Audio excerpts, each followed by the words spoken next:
In our previous video, we talked about the notation to represent our algorithm.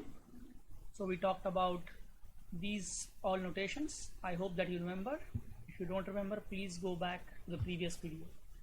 So we talked about the basic notations and conditional as well as looping constructs that we are going to use.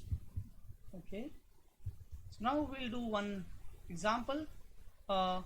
So the example that we are going to do will involve a set of numbers, and let's say we want to find the maximum out of that set.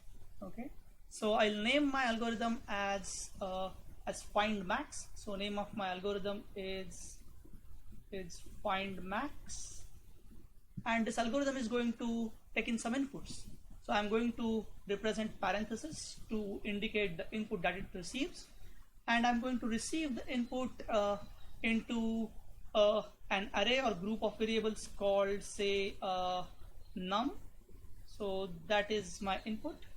Okay, and that's where my algorithm is going to start. And now what I'm going to do is I'm going to use a variable called, say, max. So I declare a variable max, and at the beginning I'm going to assume that the maximum value in this particular array of numbers is the first element of this particular array. So I'll say that max is equal to, and I'm going to take this group of variables num, and out of that I'm going to access the 0th element. Okay, so that's how I begin, I assume. And then what I'm going to do is that I will say that well, let's have one more variable to loop through. So I will declare a variable called, say, cur, which is the current, and I will initialize it equal to 1. So current will be equal to 1, and now I will have a while loop. So I will have a while loop, and I'm going to loop through all the elements. So how long can I go? I will say that while the current value is actually less than or should be less than the length of this array. So cur should be less than num dot, say, length.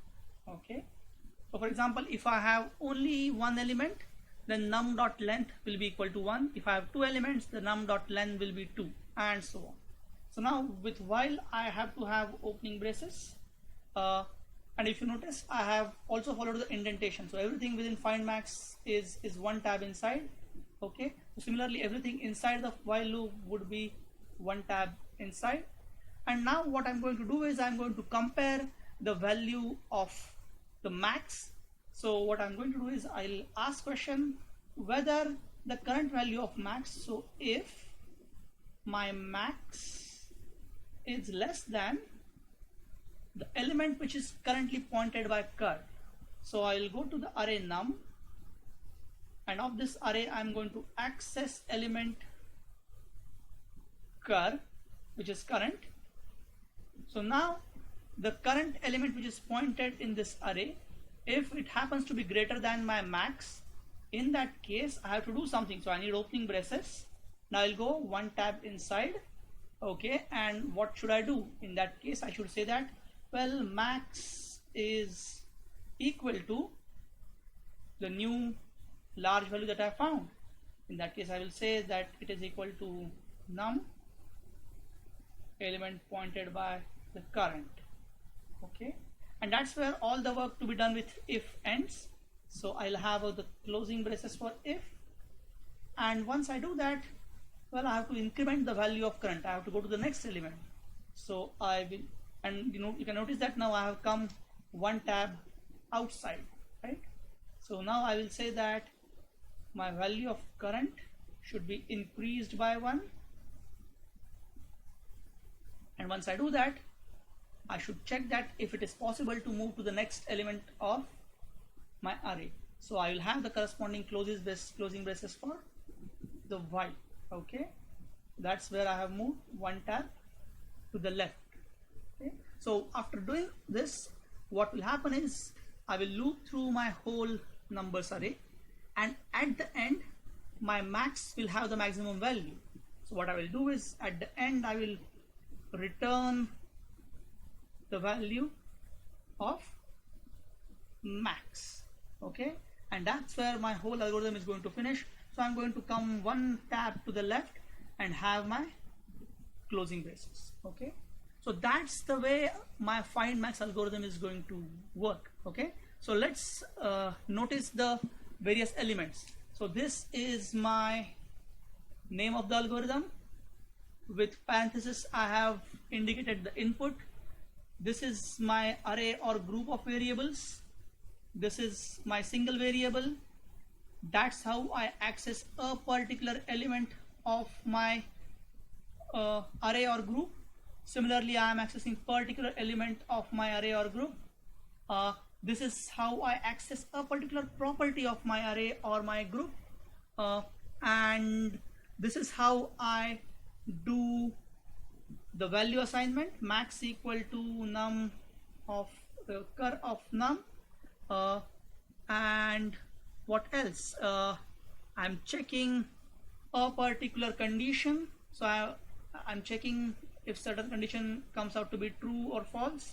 Here I'm doing one particular arithmetic operation. The only thing which is missing is, say, equality check. That is not done in this particular example, okay. So that's one example about how we are going to represent the algorithm. But remember, it's not necessary that this is the only correct algorithm for this particular problem. If I decide I can solve this problem using a different algorithm, so what I can do is I will say that here is my another algorithm, find max, okay. So let's call it find max 1, okay.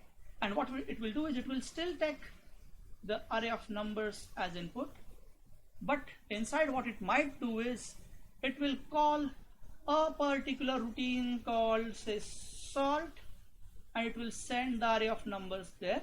It can do that, okay.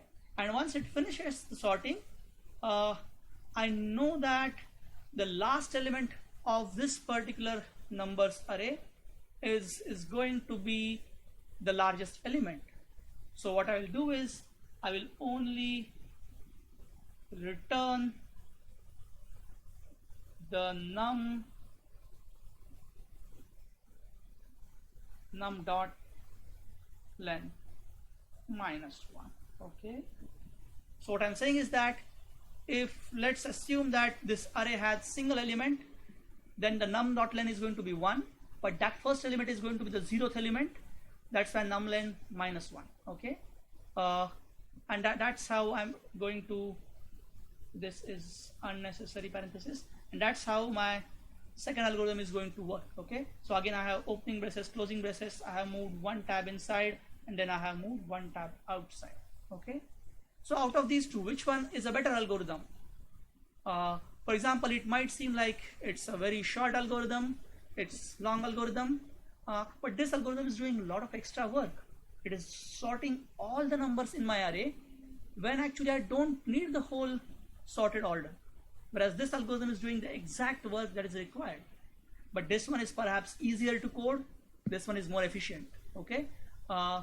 So each of the algorithms are going to have their own advantages and disadvantages, and we have to pick up the right one for us, okay.